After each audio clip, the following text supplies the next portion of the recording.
As soon as it became obvious that the A's were heading towards Las Vegas, I said over and over again, they're going to need to bring in an outside investor from the area. For starters, you don't want it to look like a California billionaire is coming in and asking for public money from your state. And secondly, you need somebody with power and influence in the region to jump in on the ownership group and curry local favor.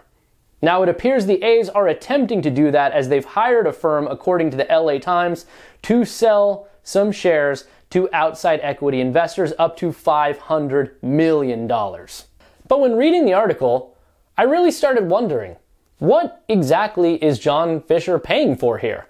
We know there's supposed to be a $1.5 billion ballpark on the Las Vegas Strip, where the Tropicana currently sits and is being demolished. But you also start hearing that the price of that ballpark is ballooning just a bit. All that aside, doesn't really matter. Let's take a look at what John Fisher is paying for. Is this really the biggest private investment in a Major League Baseball stadium ever? $1.5 billion sure sounds like a lot of money, but let's just take a look at the actual figures. Let's start with $380 million. SB1. That's a big chunk of change.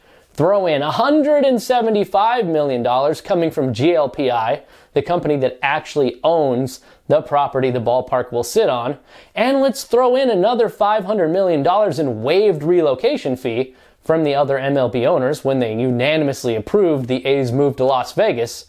With that alone, you're already sitting at over $1 billion.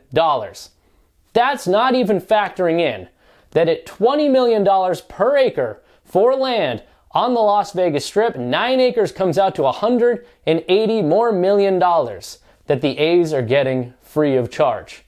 And if you bring in these $500 million from outside investors, we're already at a total of $1.7 billion in charity coming the A's way. So is this really a large private investment in Major League Baseball?